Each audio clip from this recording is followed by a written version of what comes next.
Affable mood in Pittsburgh the other day, talking about Fenway. It didn't really start out that way when Matt Loughlin grabbed him. For the Red Sox. How have you done against Vaughn? I don't know. You guys are jinxing me. Come now. on, you know. Oh, tell me a number. I don't know what the number is. I don't know. Everybody He's a knows tough what they hitter. do These against major league hitters are fine hitters, and every hitter I respect immensely, and he's a tough out. That's right out of the cliche school, and Leiter knew it. He was just having fun with Matty. Al Leiter against Mo Vaughn coming into this game 5 for 19. At least Vaughn was 5 for 19 against him with 1 home run. And then Vaughn singled leading off the second inning. So he's 6 for 20 and he steps in. Tries a ball deep right field. Husky looks up. Home run, Mo Vaughn.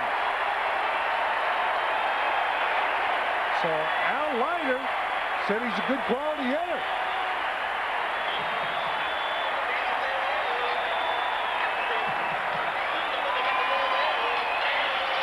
Well, Al Leiter just seconds ago in a conversation taped 2 days ago, and Matt Loughlin said, "What, are you trying to jinx me?"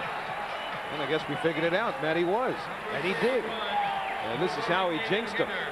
Mo Vaughn jumping on high heat from Leiter and launching it into the right field stands.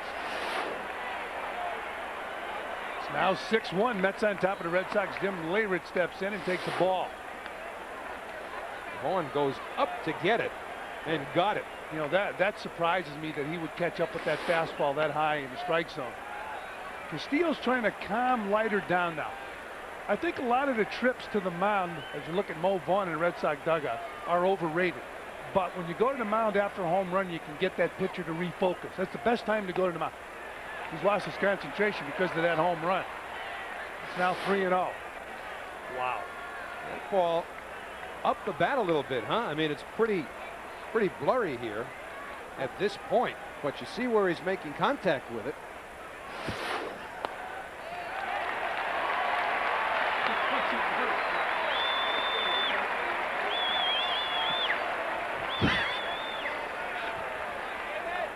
We are having telestrator problems.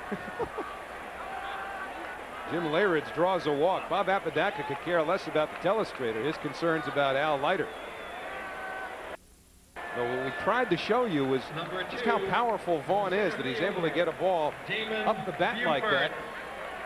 Couldn't tell you because of that blur if it was much higher than the sweet spot, but the way Vaughn launched it certainly appeared that he got the sweet spot of the bat on it. You don't see too many home runs hit on pitches that high in the strike zone. Right now the batter Damon Buford. And Buford, his first time up, fly to left field. So Leyritz on first base.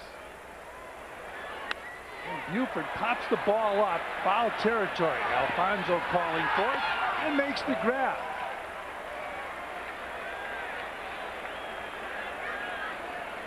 So 1 out here in the 4th for the Red Sox. Buford carrying that bat back to the dugout. That's a long walk here in Boston, Howie. Yeah, both dugouts a long way from home plate. A lot longer when you pop up or strike out. Oh. You get in there pretty quickly with those home run trots. The Mets have proven tonight, and Vaughn did in this inning. Batter Mike Benjamin hits the 3rd. Alfonso to 2nd for 1 over the 1st. Double play. So that'll do it for the Red Sox. But they pick up 1 run on a solo home run off the bat of Mo Vaughn, and after 4, it's 6-1 Mets. The Devils fans, don't make any plans on Saturday, June 27th, because you could attend the official New Jersey Devils 1998 Draft Day party presented by Fox Sports New York at the Pegasus Restaurant east atop the Meadowlands Racetrack. Join Devils radio announcers Mike Miller and Randy Velasquez and the Devils mascot for a fun-filled day of interactive games, giveaways, and much more. The event is open to all fans free of charge. More information on the Devils 1998 Draft Day party, call 201-935-6050. So much for Pedro Martinez. Left-hander Brian Barkley will get some work out of the bullpen as the Mets hit 4 home runs in 4 innings, all of them coming in the last 2 against Pedro Martinez. Have a 7-1 lead as we go to the 5th. And Barkley was recalled from AAA Pawtucket June 28th. pitched in Trenton, New Jersey last year, and he'll face John Olerud, and Olerud takes a fastball for a strike. 6-1, the Mets on top of the Red Sox. We're in the top of the 5th inning at Fenway Park in Boston, Massachusetts. Out of the strike zone.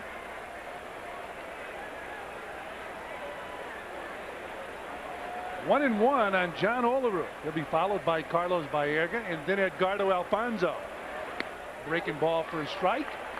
1-2. Talking about that Trenton Ball Club, Nomar Garcia-Parra played minor league ball there. They're going to retire his number as you look at Carlos Baerga.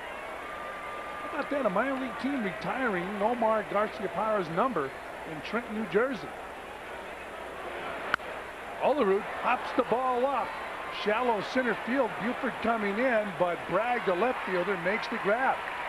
Well, the Mets have gone long ball 4 times tonight. And as we think back once again to 1986, Gary Carter went deep more than once in Game 4. Number 8. Swung on, hit high in the air, deep to left field, way back at the wall. Goodbye, home run. Delivery, Carter hits it high and deep. Say goodbye, home run.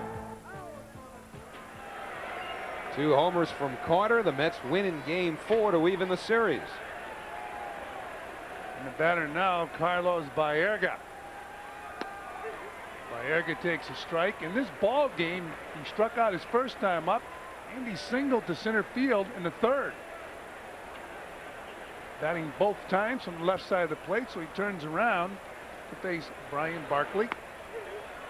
And there's a strike to Baerga. 0-2.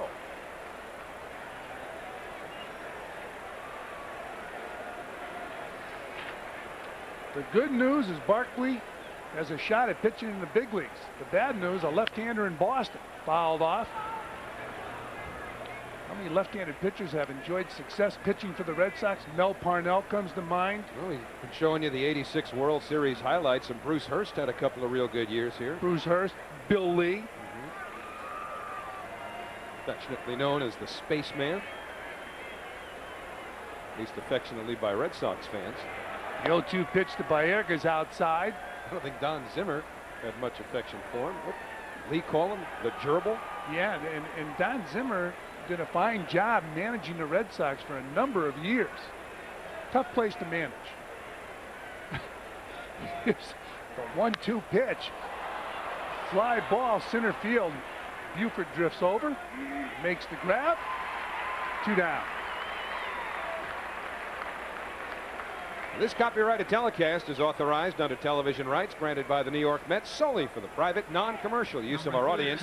Any publication, reproduction, retransmission, or the use of the pictures, descriptions, and accounts of this game without the express written consent of the New York Mets and Fox Sports New York is prohibited. Edgardo Alfonzo steps in with 2 out here in the top of the 5th inning. Mets leading 6-1. Another left-hander that comes to mind, Howie. Well, John Tudor had his best years with the St. Louis Cardinals, but was an effective pitcher up here at Fenway before going to St. Louis. 0-1 pitch to Alfonzo. Outside. 1-1. Alfonzo 0 for 2 in this game. This is the first of a 3-game series here in Boston. Swung on and missed. 1-2 on Edgardo Alfonzo. Brian Barkley throwing what looks like a changeup in the dirt that Alfonzo swings through.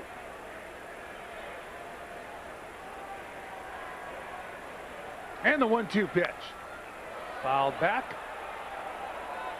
So the count remains 1-2 on Alfonzo. He's getting his first look at Barkley. Matt Franco waiting on deck. Kid Barkley, you talk about playing in Trenton last year. People should realize that's Double-A ball. He's only a year removed from being a Double-A pitcher. And he just struck out Alfonzo, so the Mets go quietly 1-2-3 here in the top of the 5th. But it's been all Mets so far except for a home run off the bat of Mo Vaughn. It's 6-1 Mets, and we'll be back. Docs, now let's take a look at our Aflac trivia question. That's Smokey Joe Wood to you, huh? Wonder if the guy with the second best winning percentage also hit about 700, not about, but 714 home runs. That's my guess, and I'm standing by it. The big fella. That's right. The Bambino not named Alberto Castillo. Jason Varitek is the batter. Facing Al Leiter in the bottom of the 5th inning, and he takes a strike. So it's 1-1 on Varitek. Leiter made only one bad pitch so far, and gave up a long home run to Mo Vaughn on a high fastball. Throws the curveball to Varitek, and he fouls it off. 1-1 on Varitek. Anybody that's ever grew up here in the New England area had the dream of playing for this organization. Especially you, right? Come on, you told me you played here, or you had a tryout here or something as a 15-year-old. Well, no, it was a high school game. I mean, that was a big thrill. I mean, I was from the western part of the state, didn't get to Boston very often. I had a chance to play here at Fenway Park in the Hearst All-Star game. Hearst newspaper sponsored that. Up high to Varitek. 3-2 on the Red Sox catcher.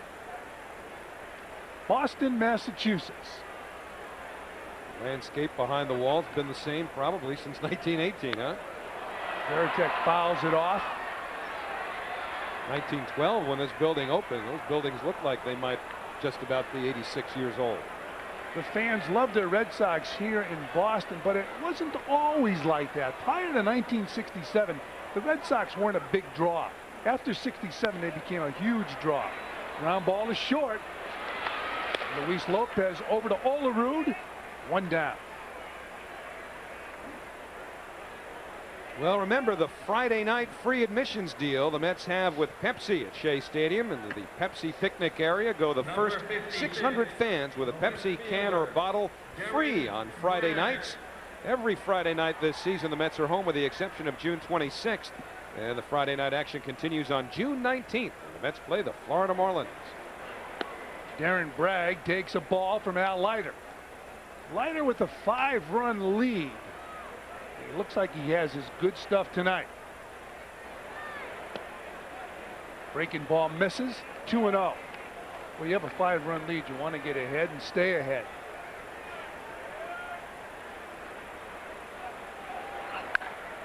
Ground ball to first. Olerud gloves it. Takes it himself. 2 down. Leiter allowing his defense to help out. So Bragg back in the dugout, and Leiter now will take on Darren Lewis. Nice play on an in-between hop here by John Olerud. An easy play at first base to get Bragg, but a good pick by Olerud. Darren Lewis has walked twice in this game. Leiter has only walked 3 batters. Lewis twice and Jim Leyritz. Didn't mess around there. Threw him a hard fastball inside. You pull that fastball, you're going to pull it foul. Leiter's one of the few left-handers that lives inside. Up high to Lewis. 1-1. He lives inside on right-handed hitters. He's been effective based on that low earned run average, lowest in the National League. Now he changes up. Now that's a pitch he didn't feature last year on a consistent basis. It's 1-2 on Darren Lewis. That is 1.74 ERAs. You look at Bob Apodaca, like seeing that off-speed stuff. Lowest by a Mets pitcher 10 starts into a season since David Cone 10 years ago. Cone was at 1.38 after his first 10 starts in 1988. It's the year David won 20 and lost 3. And now Leiter actually among 3 Met pitchers in the top 7. You don't see Rick Reed there. He would fit 2 below Ashby. Inside to Lewis. 3 balls and 2 strikes. Big crowd on hand, but very, very quiet now. The Red Sox are losing by 5. Bouncer to Olerud, so the Red Sox go quietly here in the bottom of the 5th, and after 5 complete at Fenway, the boys from New York have a commanding lead. Let me tell you something about heroes. They ain't like you and me. Look at Griffey. The way he taps the spikes and grows the tee, punches the glove and flips the lid, ties the hat, eats the dirt, and twirls the lumber, warms it up and works the crowd. The way he holds the pose, slams the wall, anticipates, and always thanks his mother. Let me tell you about guys like him. They ain't just playing stick. This is Major League Baseball featuring Ken Griffey Jr. with Reality Bat for infinite swings. It's only on N64, only on Nintendo Sports. And here comes Real Quiet, pouring it on with Kent DeSormo. Yes, Real Quiet wins the Kentucky Derby. Here we are in the Preakness with Real Quiet on the outside, boldly moving up just like he did in the Derby. Yes, Real Quiet does it again. The Derby winner gets the Preakness. Could it be we'll see our first Triple Crown winner in 20 years? I'll see you at the Belmont. Go, baby, go!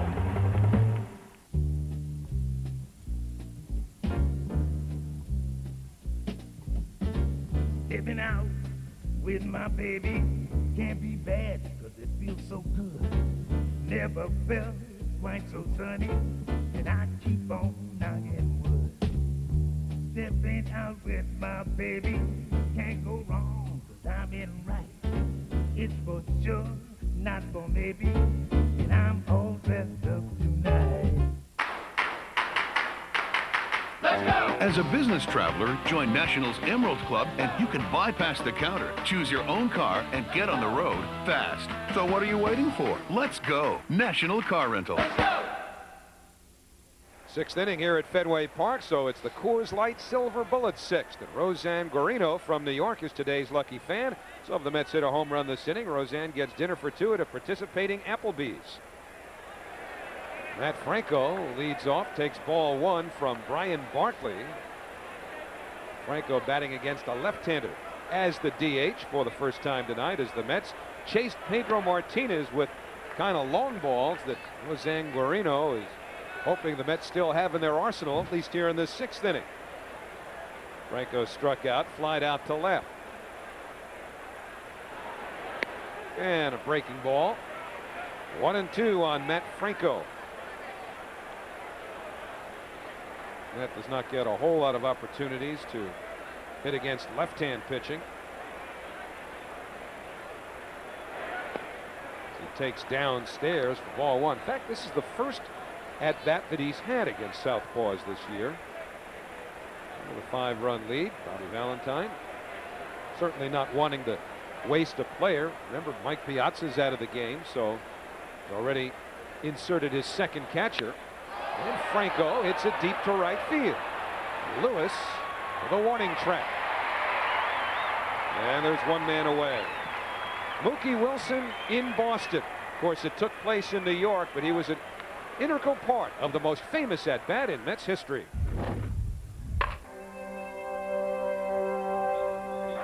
The pitch gets away, Here comes Mitchell.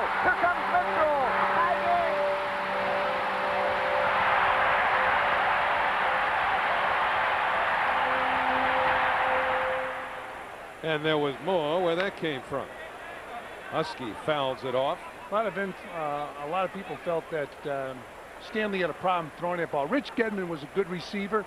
Should have caught that ball. All of New England felt the same way that winter. Yeah, Rich Gedman should have caught the ball, and he was a good, solid catcher.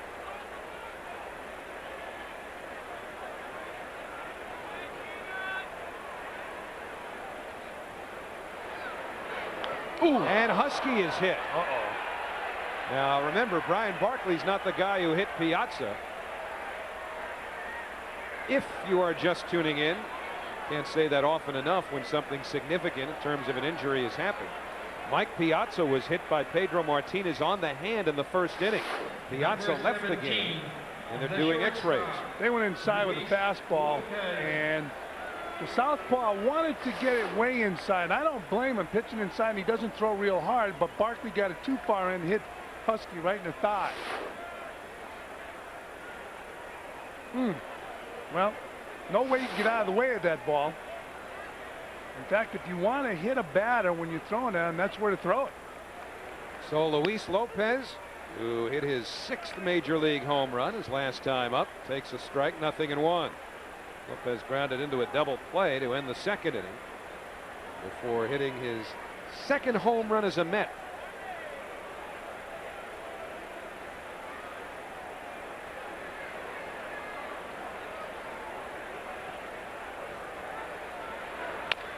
And Lopez breaks his bat on a foul ball.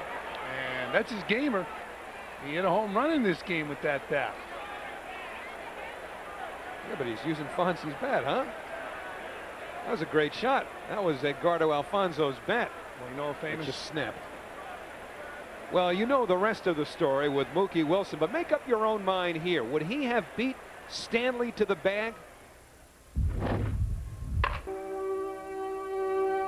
the pitch by Stanley, and a ground ball trickling. It is a fair ball. Hit by Buckner. Rounding third base. The Mets will win the ball game. The Mets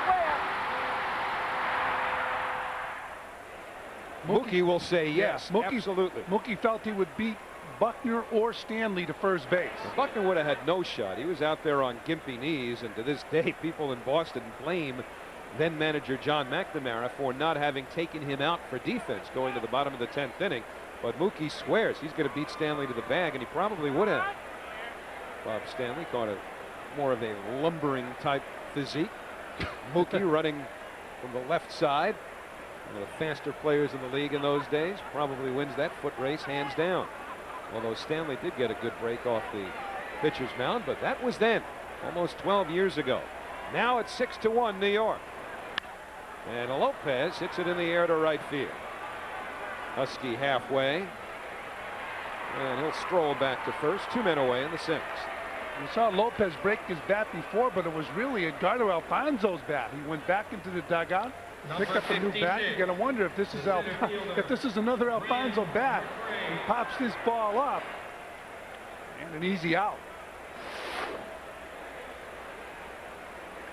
So 2 gone. Brian McRae, who's hitless tonight, will turn around and bat from the right side for the first time. 217 right-hand hitter. 246 coming in from the left side, and they've got Husky picked off, but Vaughn drops the ball.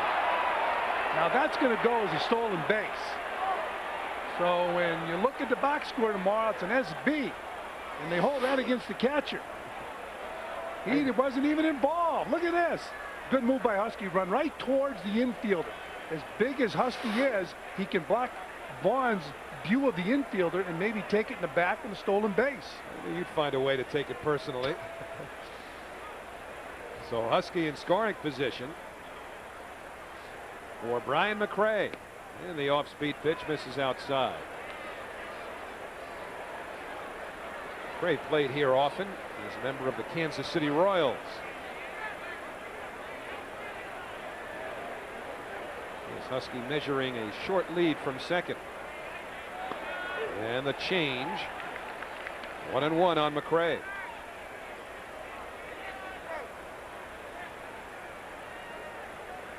Brian Barkley, 22 years old, from Conroe, Texas. Red Sox drafted him 4 years ago. As we mentioned before, just had some AAA experience this year after playing all of last year in AA. And whether it's expansion or any other number of factors, more pitchers go directly. And in Barkley's case, it wasn't directly, but it seems that more pitchers go from AA directly to the majors today than ever before. Braves like hitting here, and he lines one to left. Bragg coming on, and he makes the catch. Nice play by Darren Bragg, and the side retired. No runs, no hits. A hit batsman, and a nice play. Goes after John Valentin, Nomar Garcia-Parra, and Mo Vaughn. Here are the Red Sox 6th, and the Jeep Eagle game summary, all Mets, at least most of it. How about Castillo with the home run and all the root? Lopez a home run. Gilkey, Vaughn, Piazza probably would have hit one, but he's getting x-rays. Yeah, but that bottom notation there, really as important, if not more so than anything, because you've got to have vision and see this thing long term. And if Piazza's going to miss any length of time, obviously that's more injurious to the Mets than a win would be to their benefit tonight. 1-1 on Valentin. And the news before the game here was the arrival of Hideo Nomo.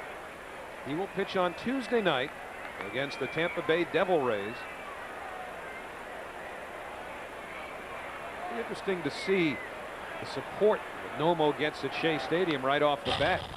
Valentin fouls it off. You know, you've got a tremendous Asian American population in the Flushing area, the immediate vicinity of Shea Stadium, but all throughout the tri-state area.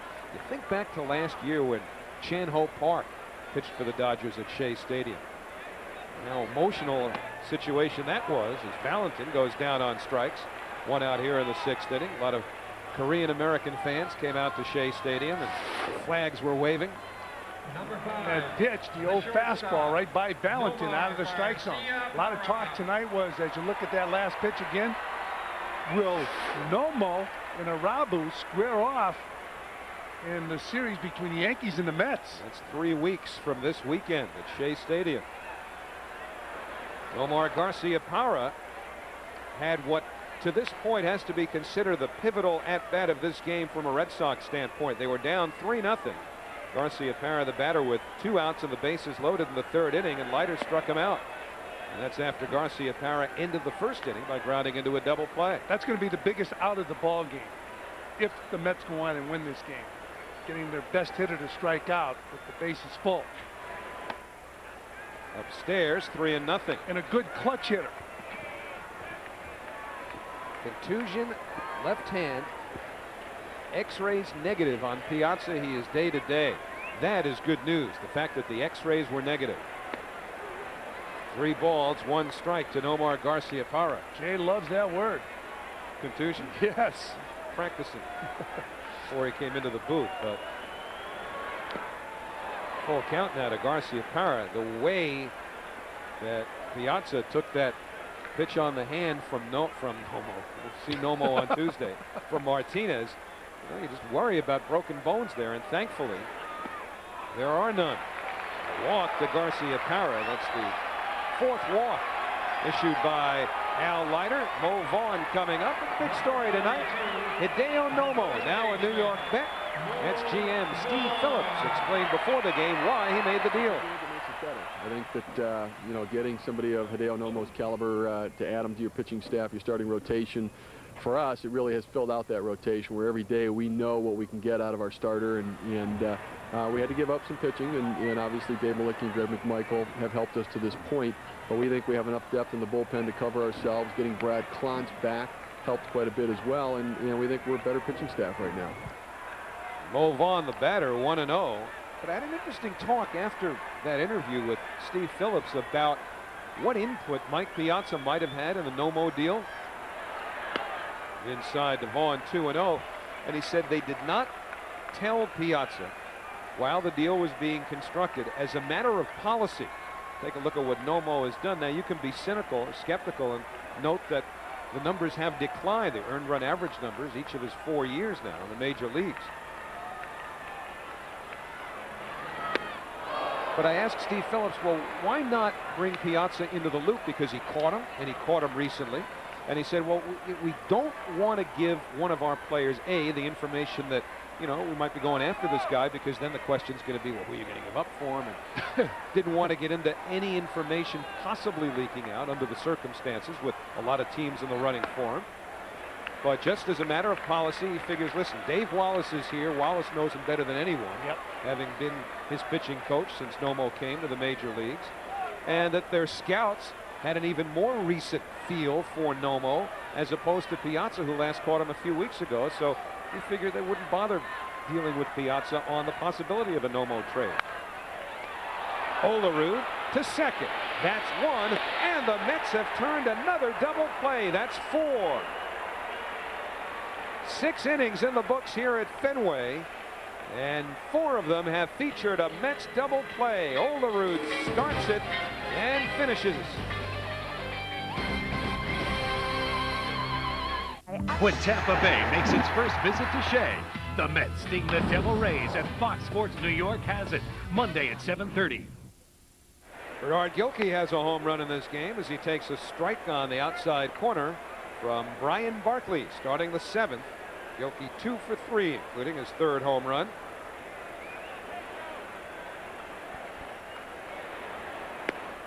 That's outside. His home run, the 4th and final one off of Pedro Martinez tonight. Mets leading 6-1 here in the 7th.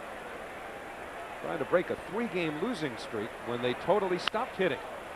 But Gilkey keeps hitting. His 3rd hit of the night as he finds the hole between short and third. The Mets have their 9th hit of the ball game. So, Fran, let's revisit that Aflac trivia question. Who ranks 2nd? I'm going with George Herman Ruth. Alberto Could be wrong. Well, he had a great career pitching here. There it is, the big fella, Babe Ruth. Great career pitching here in Boston. And they say it's the Ruth jinx here in Boston. One of the reasons the Red Sox have never won a World's Championship since the Babe left. Castillo, with the 3rd baseman Valentin playing back, drops a bunt down. So he's not enamored of his home run power as one might think. We've seen him do that before, where he tries to lay down a bunt. He did it in San Francisco, and when he failed to bunt the ball, that was an at-bat when he hit the home run. So the X-ray's negative on Piazza. He's day-to-day. In fact, Bobby Valentine was talking in Pittsburgh about resting Piazza one of the games against the Pirates. Piazza played all 3, but also was thinking about DHing Piazza at least part of the time here in Boston. Here in Boston, the media surrounded Piazza too. Everybody wanted to talk to him, not only about Nomo, but about the trade coming to the Mets. And Mike has told me repeatedly he loves it here in New York. He hopes everything works out where he's here for a long time. Mets will be loaded if he stays in New York. Todd Hundley healthy. They will have some thunder in the middle of that lineup. Outside, 2-1 to Castino. Just told you about one Bambino. Here's what the other one can do, right? Or we'll show you eventually what the other one can do, because Alberto Castillo is nicknamed Bambino by his Mets teammates. Gilkey leads from first.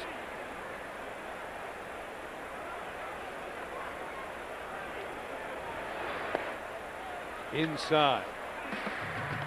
And it's our Coors Light play of the day. The Bambino, 1998, hits a home run into the screen here at Fenway Park. And what's he do? Later on in the ball game, tries to bunt for a base hit. 3-1 to Castillo, and now the count's full. Well, Kirk Reeder's a nice enough guy, pretty decent pitcher, but it looks a little bit better on your power hitting resume to have taken Pedro Martinez deep as opposed to Kirk Reeder. Reeder, the pitcher for the Giants, against whom Castillo homered for his first major league big fly, as the players like to call it. Olerud has hit one tonight off of Martinez as well. He's waiting on deck. Well, watching Martinez throw tonight, and I talked to Dan Duquette, the general manager of the Red Sox, before the game. They were concerned that viral infection and the loss of weight hurt him a little bit as far as his velocity is concerned, but they feel he's coming back now. But tonight's been a bad night for Martinez. By the way, I asked Dan Duquette if the Red Sox inquired about Hideo Noma. He said absolutely, but the Dodgers wanted pitching in return, and the Red Sox couldn't do it. So there was a lot of interest in Hideo Noma. Jimmy Williams was supposedly somewhat less desirous of Hideo Nomo than Dan Duquette was. Williams thinking, hey, wait a minute, we got a pretty good thing going here right now, and this guy's been hit hard occasionally this year. His numbers, as we showed you before, are not what they were. He was kind of hesitant about it. And now on the delayed steal doesn't matter, because ball 4, actually not even a delayed steal on the 3-2 pitch. Gilkey took that rather leisurely jaunt from first, as opposed to a base stealer's break from the bag. There's Dan Duquette, Amherst College. He was Jeff Reardon's catcher. He grew up in Western Massachusetts, and along with Jeff Reardon, played high school baseball in the western part of the state, and he was Reardon's catcher. He should take the credit for a brilliant major league career for Jeff Reardon. Joe Kerrigan now trying to straighten out the rookie left-hander Brian Barkley, who's in his 3rd inning of work. 2 real good general managers here at this ballpark tonight, and young general managers. Steve Phillips with the Mets, who's been wheeling and dealing. Number 5, Dan Duquette with the Red Sox. Each of whom have been criticized by their team's fans John Wasden gets set in the bullpen because of their inexperience. You know, fans felt, well, they weren't able to pull the trigger on big deals. And of course, Steve Phillips pulled the trigger on one last year with the Cubs. Didn't work out for the Mets last year, but it's worked well for them this year. Certainly better than it has a year ago anyway. And Duquette was hearing some of the same stuff as John Olerud takes inside from Brian Barkley. Olerud singled in a run off of Martinez in the first as Gilkey leads from second and Castillo from first. And then Olerud hit his 6th home run of the year in the 3rd inning off of Pedro Martinez.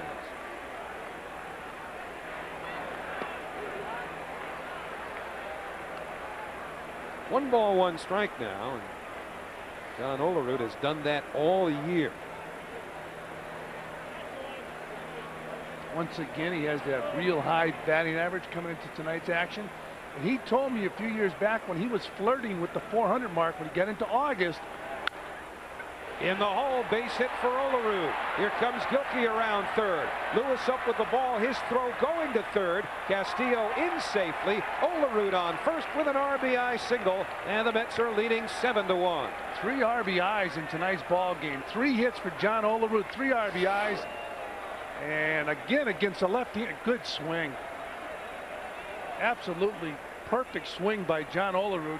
Hits the ball in the hole and drives in his 3rd run of the game. Number 8, the second baseman, Carlos Baerga. Olerud, who came into this game leading the National League in hitting, now 3 for 4. I was saying that in August that year when he was flirting with 400, he felt for a moment that he could accomplish the feat.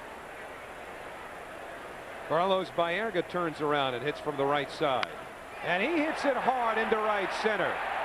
Castillo scores. Olerud on his way to third. Baerga will hold with an RBI single, and it's 8-1 New York.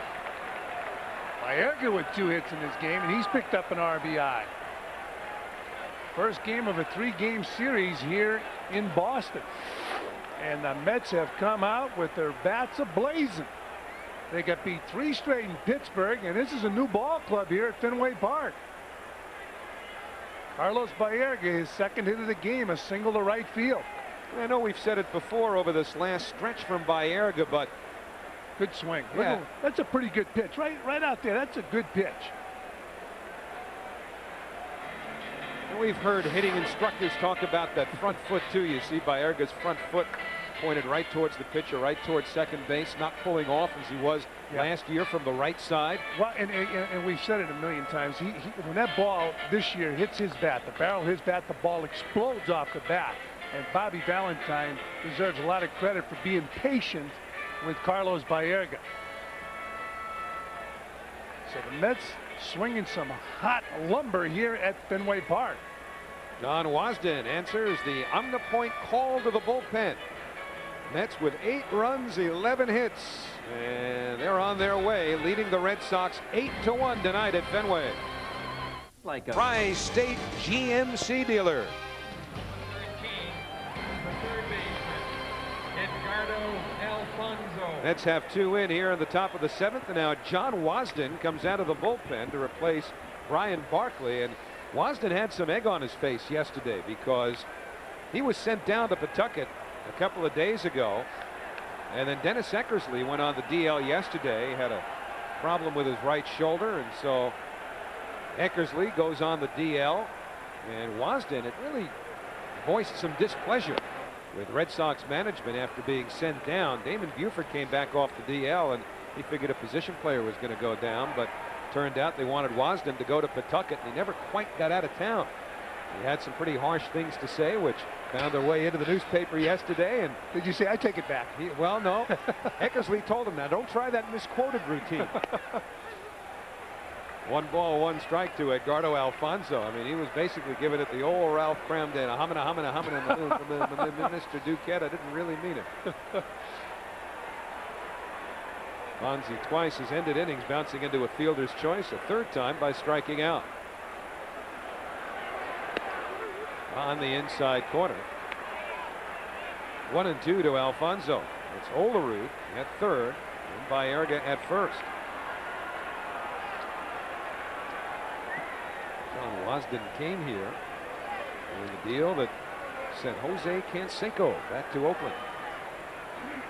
Canseco red hot this year swinging the bat.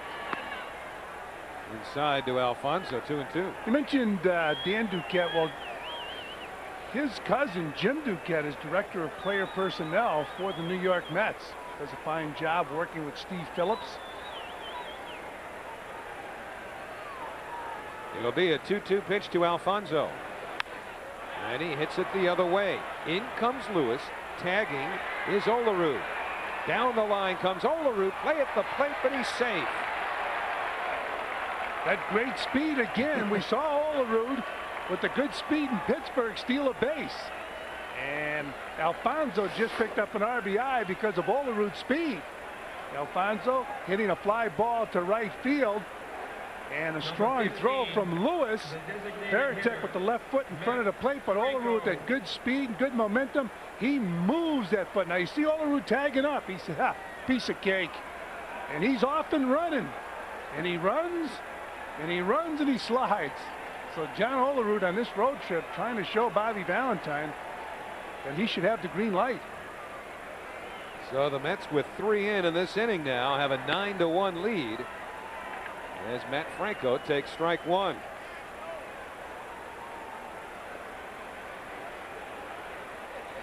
Stolen base in Pittsburgh took everybody by surprise. Even John could not suppress a laugh when he got to second base. Franco fouls it away. 1 ball. Pardon me, no balls, 2 strikes. And in the last year, John Olerud went the whole year without a stolen base, and Mookie Wilson, the first base coach for the Mets, also in charge of the base runners here, and has trained them all about reading pitchers and taking leads and improving their stolen base capacities. Mookie said, listen, I didn't get you one last year, but I'll get you one this year. And we've been kidding about John Olerud stealing that base, but every now and then, if he could do that in a key spot and make it really important and come around to score. Of course, they weren't holding him on the other night. But you can still do it. You don't have to have blazing speed. It's the element of surprise. A lot of times, a pitcher's on the mound, he figures this guy is going no place, so I'm not even going to concentrate on him. And you can steal a key base, get in scoring position, and score a huge run for your ball club. And the 1-2 pitch to Franco off the outer edge. So John Wasden had some explaining to do. Didn't actually even get out of Boston. Never did make it to Pawtucket. Jimmy Williams giving him some more work, albeit at this point in a mop-up role. Franco is down on strikes. 2 outs now in the 7th. First strikeout for Wasden. Wasden throwing, that's good location right there. He gets that pitch and sneaks it past Matt Franco. But Bobby trying to keep Matt Franco fine with that bat because he proved how important he was last year coming off the bench. And one thing Bobby Valentine will do for his pinch hitters, he'll get them playing time. Husky fouls it straight back. Butch has walked, single. Came around to score in the 4th inning and been hit by a pitch. That's Baerga. He singled in a run. With that batting right-handed. Carlos now 2 for 4. Hits from each side of the plate tonight.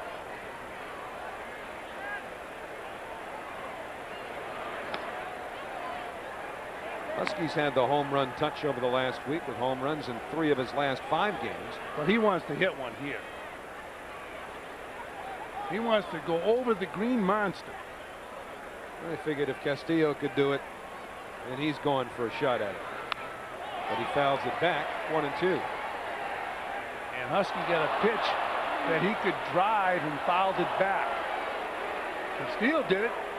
He said, Butch, I'll work with you later on. Husky, 26 years old, with a lot of talent, made himself into a decent right fielder. Remember, they used to take him out for defensive purposes. Now they think he gets the best jump on the ball of all the outfielders. Foul tip held by Varitek. So the side retired as Wasden settles things down coming out of the bullpen. Just as Kirk Wendell will do for New York with a big Mets lead. So Al Leiter comes out of the ball game, and Turk Wendell will come on. And his first pitch inside to Jim Leyritz. This has to be a big thrill for Turk Wendell because he grew up in Western Massachusetts. Fastball for a strike, 1-1. Wendell making his 15th appearance. Last work in the Pittsburgh series. That was in Monday's game. Got 2 innings of work there. He was entertaining Peter Gammons prior to the game, kicking a baseball up onto the Green Monster. We saw him punting a football in Pittsburgh the other day. And the slider gets Leyritz. You know, if you're from New England and you were a hitter and you played any baseball whatsoever, your biggest dream was to do this with a baseball. Right up and over the Green Monster and into the net. Now, it's not a dream for Turk Wendell. He wants to keep it away from the Green Monster. Come on, you know what? You're begging me to ask for details here. You grew up in New England, in Holyoke, or however you guys pronounce it. It was everybody's dream. Mispronounce your own town. Come on now, take me chapter and verse through whatever home run you might have hit in this ballpark. No, I'm not going to do it. Didn't hit one? How about BP? BP, I hammered the ball. Come on, tell me about the BP pitch. Remember where they throw batting practice from now. I'm still looking for that dream to hit that ball up into the net. And I don't want to hear from the truck either. 2 balls, 2 strikes now on Damon Buford. Now, you must have hit a home run during batting practice. Well, yeah, BP, I had it down to perfection. The game was different. They had that curveball and slider. I tried to outlaw it. The small detail. In the air, right field. Husky turned the wrong way, but recovers. I talked about Husky's defensive ability, and he's really improved as a defensive player, chasing that ball down. All right, now here's your rubber. Let me work it. Here's your rubber. No, it's a 2-pronged thing. You see, the front part of it, that's where they throw batting practice from. The idea is that the pitcher who throws batting practice is on the edge of the mound. Right now, it's 60 feet 6 inches from the rubber. And keep in mind, I used to face Yogi, who couldn't reach home plate. Oh, wait a minute, but that's, what, about 45 feet from home plate? Mm-hmm. And it still gave you problems during BP, huh? Absolutely. That telestrator just gave you a problem. Inexperienced. Supposed to be for the analyst. Just once, I figure, all right. All this time, once, try to use the telescope. How come when you put your finger on the place that you're trying to illustrate, as you look at Brad Klontz getting ready to make his Mets debut, the notation is like 3 inches south of that? Is that in the telestrator handbook? You're an analyst. Explain it when we get back. Because Turk Wendell, who could probably do a better job telestrating than I just did, just worked a 1-2-3-7.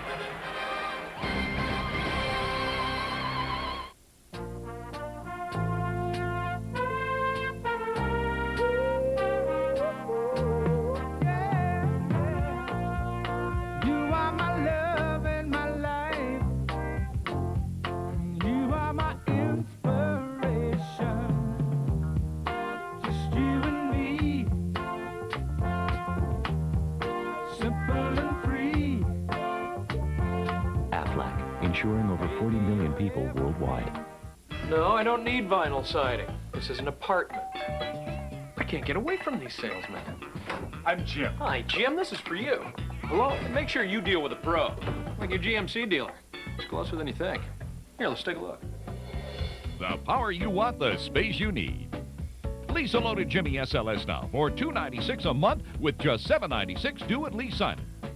See your tri-state GMC dealer.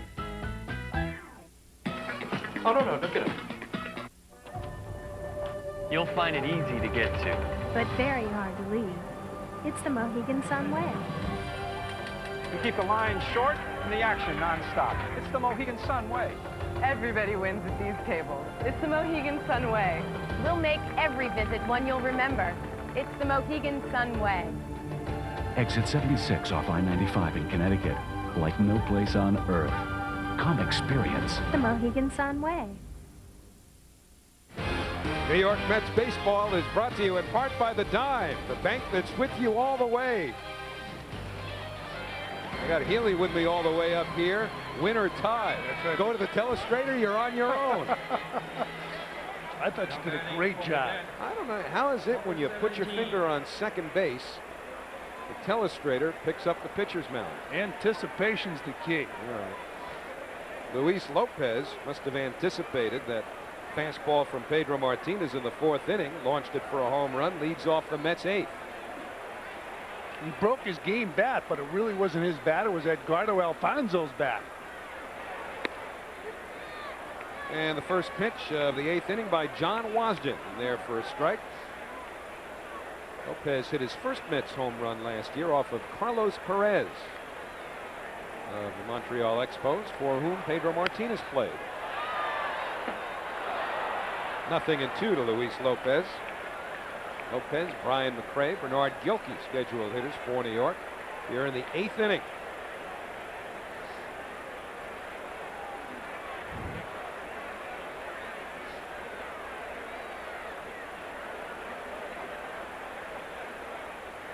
That's bats back in working order after the 3-game sweep in Pittsburgh. And Wasden was right in front of it to throw out Lopez. 1 gone in the 8th inning. And as we have revisited the 1986 World Series tonight, look at the home run that put New York ahead to stay in Game 7. Now the windup in the delivery. Swung on, hit in the air, fairly deep to left field. Going back near the wall, looking up. Goodbye! Home run, Ray Knight! The Mets lead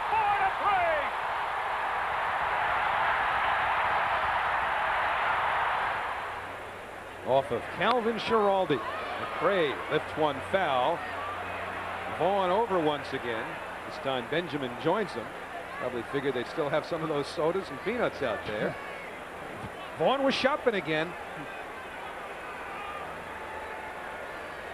We had some footage last year of Mo Vaughn when he played at Seton Hall, and how he mentioned at the time didn't eat quite as well when he was a student at Seton Hall as he has in the past, although he's lost a lot of weight over the winter.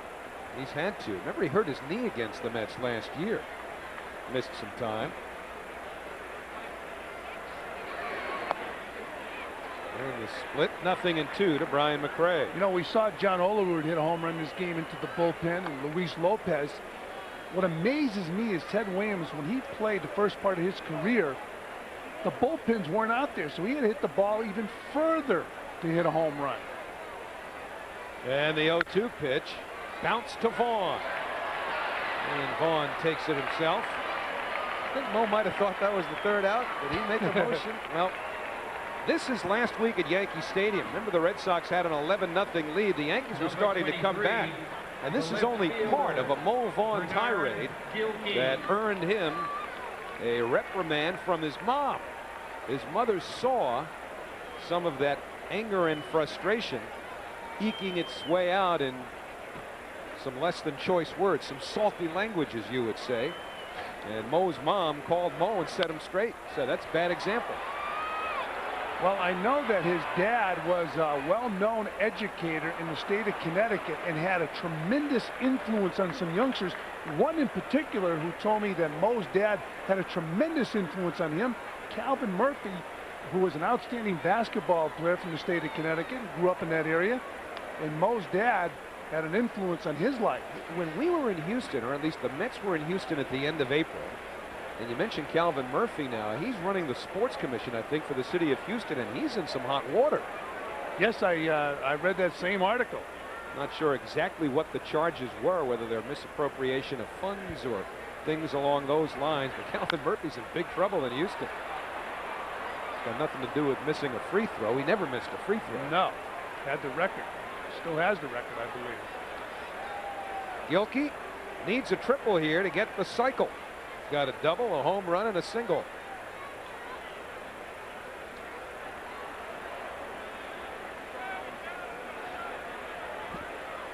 And the 0-2 to Gilkey. In the air, center field. Buford over. And there won't be a cycle tonight for Bernard Gilkey. If there is, Bobby Valentine's going to be angry because he's got an 8-run lead and Brad Klotz is on his way into it. For a lot of new cars, mid-size means mid-power, mid-performance, middle of the road. Introducing the Regal Supercharged Challenge. Drive into your Buick dealer and check it out. Regal gives you supercharged power, performance, and great looks for thousands less. And now you can lease a supercharged Regal for just $319 a month. Take the Regal Supercharged Challenge. Where's technology going? Photonics, pharmaceuticals, biotech. They're coming to Connecticut to grow. Software companies here are growing faster than in Silicon Valley itself. Since January of '96, more than 450 high-tech firms were launched from here in Connecticut, capitalizing on some of the most highly skilled workers in the world. Call us and see how much power we can put behind your business.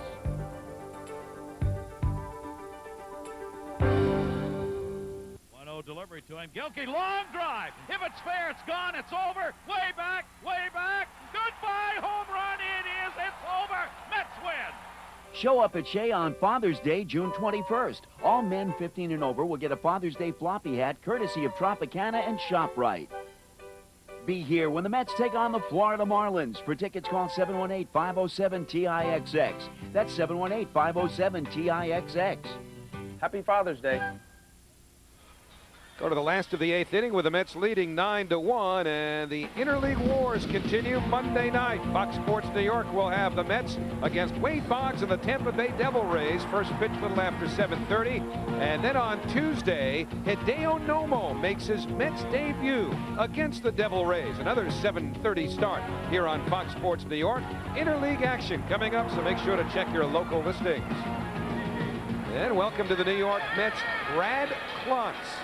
27 years old, out of Stewart, Virginia, pitched the last couple of years with the Atlanta Braves, and then he was picked up on waivers by the Dodgers, started the season in LA. They sent him down to AAA, and the Mets picked him up late last night in the trade for Hideo Nomo as Dave Malicki and Greg McMichael went to the LA Dodgers.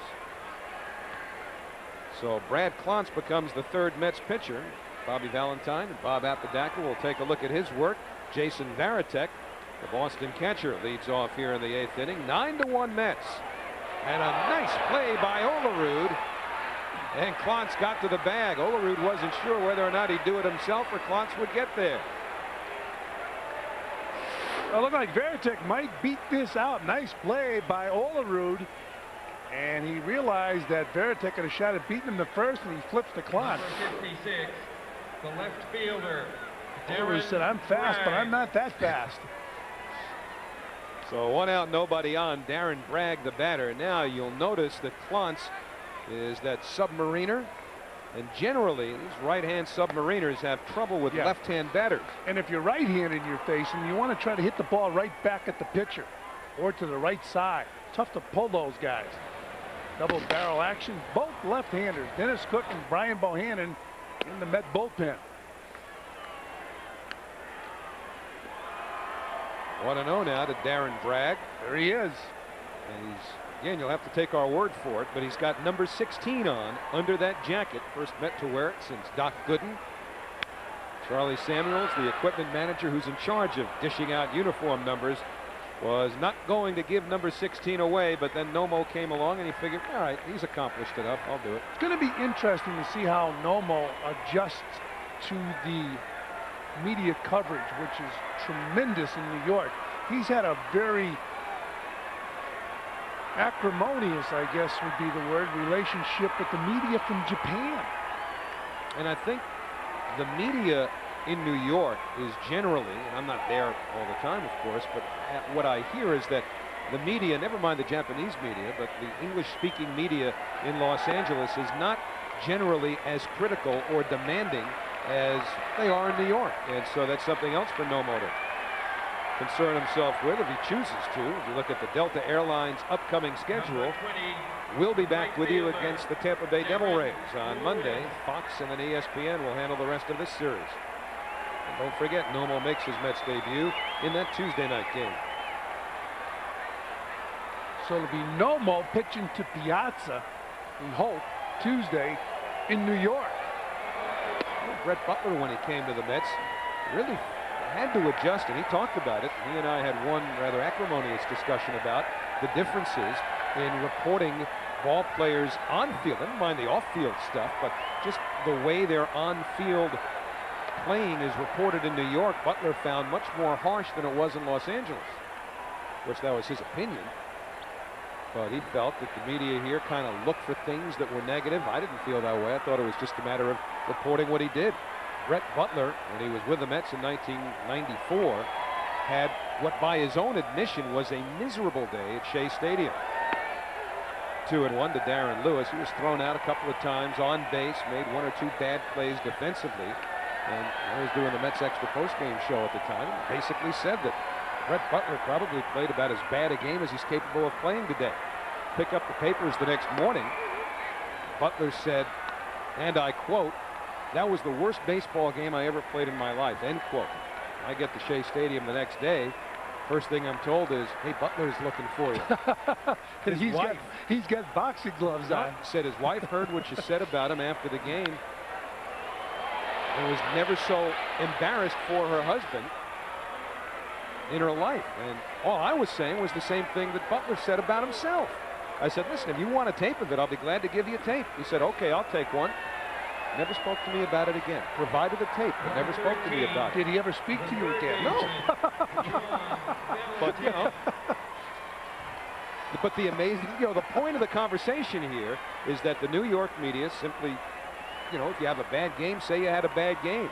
Now, in certain cases, you can go overboard, but there was nothing overboard that day. And part of Butler's discussion with me in response to what he'd heard was how they never would have said things like that about me in Los Angeles, which I found stunning.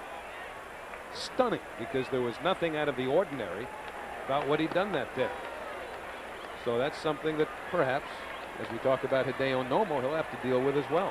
Rob, who has struggled in New York with the media, but especially with the Japanese media. Talking about Hideo Nomo. It's pop foul, drifting back into fair territory. Castillo had his back to the plate and caught it halfway between the mound and home plate. First inning of work for Brad Klontz as a New York Met. And we go to the ninth. The most award-winning brand of 4x4s has done it again. Presenting Jeep Grand Cherokee, just named Best Sport Utility. And now you can lease the leader with a special $319 a month leadership lease or get 1.9% financing. Grand Cherokee, highest in owner loyalty, and now named Best Sport Utility. No wonder year after year, Grand Cherokee always winds up on top. Check out this $319 lease at your dealer. And here comes Real Quiet, pouring it on with Kent DeSorbo. Yes, Real Quiet wins the Kentucky Derby. Here we are in the Preakness with Real Quiet on the outside, boldly moving up just like he did in the Derby. Yes, Real Quiet does it again. The Derby winner gets the Preakness. Could it be we'll see our first Triple Crown winner in 20 years? I'll see you at the Belmont. Go, baby, go! We get busy. Roll that videotape. Action. Reaction. Oh, baby. Woo! I will be ready. Sports satisfaction. Van Earl Wright. Kevin Frazier. Fox Sports News. Prime time. We are there. Weeknights at 10 on Fox Sports.